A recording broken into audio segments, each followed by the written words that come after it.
Do you trust your body? Do you trust what it's doing for you?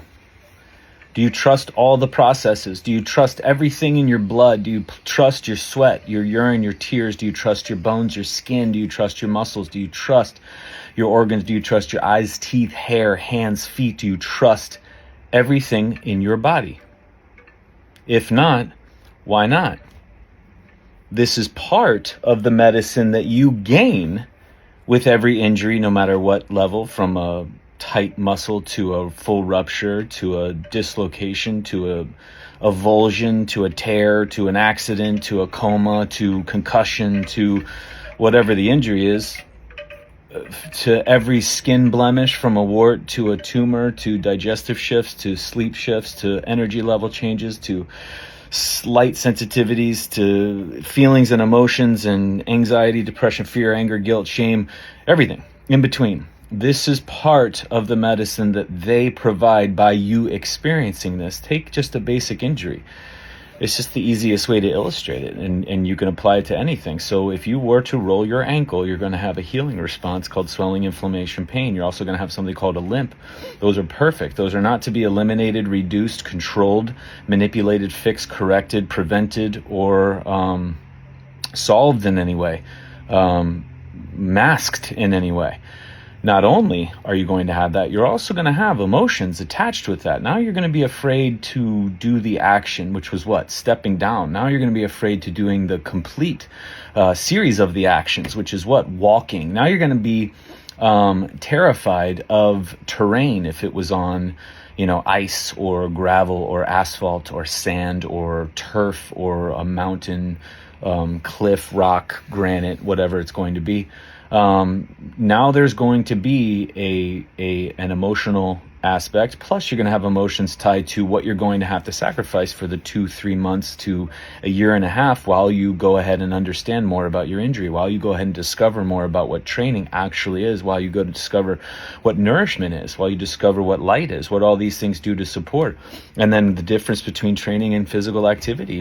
As you sacrifice and cut out certain things that you once either took for granted or loved very much, like walking with friends or walking pasture or hiking or exploring or adventuring or riding a bike or competition of some kind, you won't be able to do that.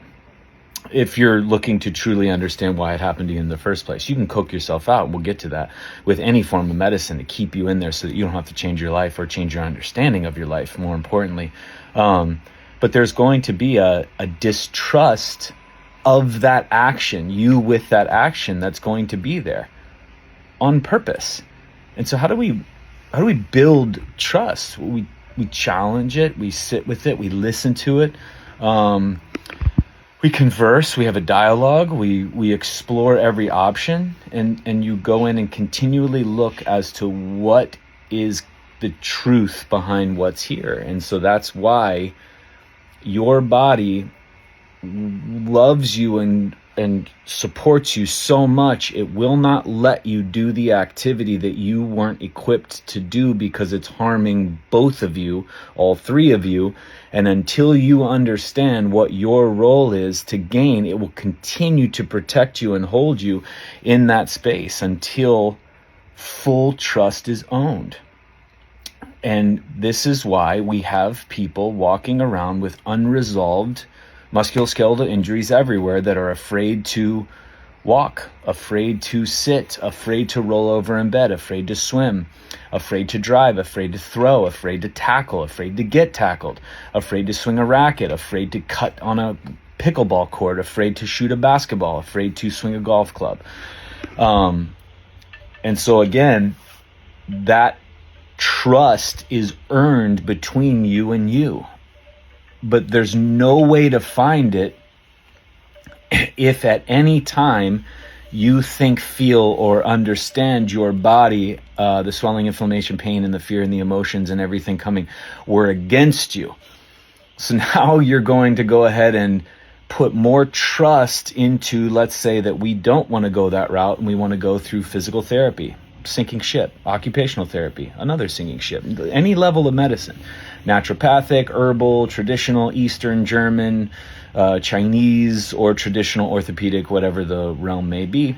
And you go ahead and reduce, fix, or correct swelling, inflammation, pain.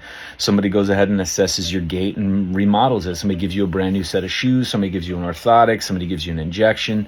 Somebody gives you body work. Somebody gives you postural assessment. Somebody gives you a workout plan. Somebody gives you a rehab plan for an ankle sprain. So now all of a sudden you're just outsourcing all this trust into all these other things except within you. And so again, you're puzzled when you aren't able to, one, take a step freely and at peace, or two, the injury resolved comes back again for you to go back through what you need to go through. That's all chronic is you didn't learn the lesson in the first place. You didn't understand what your body needed you to see, and it's beyond just training and food. It keeps circling back. That's with even childhood traumas or relationship traumas. That's the only reason things cycle or we have patterns, is because you missed the lesson. The healing response is always there for you. Now if you were to have congestion, or you were to have acid stomach, or you were to have stool shifts or digestion changes or sleep changes or nightmares or feelings or thoughts or emotions or beliefs or skin responses or energy changes or bone changes or muscle changes, blood changes, heart changes, brain changes, nervous system changes, nerves, immune response. And you look at those responses as being against you, and you go ahead and choose a bottle, or you choose a treatment, or you choose a therapy, or you choose some form of something outside of you. You are putting more trust. You're just telling yourself subconsciously or consciously that you trust whatever form of medicine, whatever product, and then whatever solution they craft based on the proof they gave you, which was an X-ray, MRI, PET scan, a lab work, a hormone reading, any kind of scan whatsoever, a spine reading, a EKG, an EMG, ES, all the stuff, EEG, X-rays, thermal scans, you name it, postural assessments, you name it, food sensitivity, like, again, anything.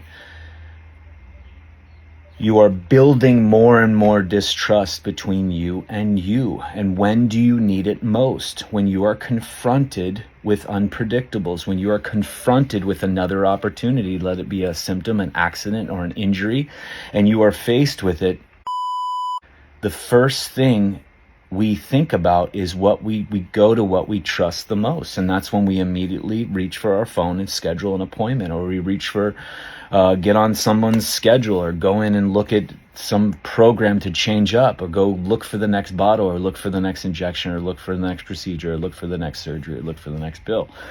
And again, think about if you tried to live have a relationship with anybody, a friendship or a deep romantic one, or a marriage, or whatever it would be, where you had no trust in that person, and every encounter you had, if it wasn't just flowers and rainbows and sunshine, it just built more and more distrust. And you're eating food with that person. You're laying in bed with that person. You may be physical with that person. You may be trying to fucking procreate with that person. You may shower with that person, or get dressed in front of that person, or have financial connection with that person, or explore 5-year plans with that, have a fucking family mission statement with that person. What would your body's response be in a distrusting relationship? Would it make sense it would only want you digesting the simplest of foods? Would it make sense that it wants to get your attention by not having you rest and be at peace? Would it make sense that it might use a system like skin, bone, hair, energy, eyes, teeth to get your attention? Just how at peace would you be in a relationship that you didn't trust the person at all? This is the framework to then look at what would that be. Your body's just going to continue whether you trust it or not. It's going to continue to do what it does for you all the time without stopping. It's incessant. It's unconditional. It's all the time waiting for you. But think about what your mind connection would be to yourself if you just distrusted. You had the most distrusting relationship you've ever had that all other relationships are based on. That's why we went into the relationship workshop. It wasn't about romance. It was about your relationship with everything. You're sitting in front of a plate of food that you either think is a cure or a cause of a disease. How at peace are you going to be? What position is that body going to be in to even start chewing that food or produce saliva to start breaking it down? So it's not to be puzzled and not to think that something is wrong with you or something is extra wrong with you. We just back up, pull back, and just look at, if you were in the most distrusting relationship and every action you took was just proving that you didn't trust it over and over, and everybody you had involved in your life that pieced you together like Humpty Dumpty, proving over and over and over and over that you don't trust you, what would that existence be like? Peaceful? Free? Light? Loose? Open to the next experience? Or imprisoned, terrified, helmeted, pads on everything? I can't take a step outside. I don't trust anything. So part of that, the biggest challenge, was why I was saying we need to challenge ourselves, is as soon as symptoms or injury occur. That's the challenge right there. Where do you go? As soon as they show up, is your initial thought to, what do I need to take? What is in my house that I can do to fix this, correct this, or get rid of this? Or what caused this?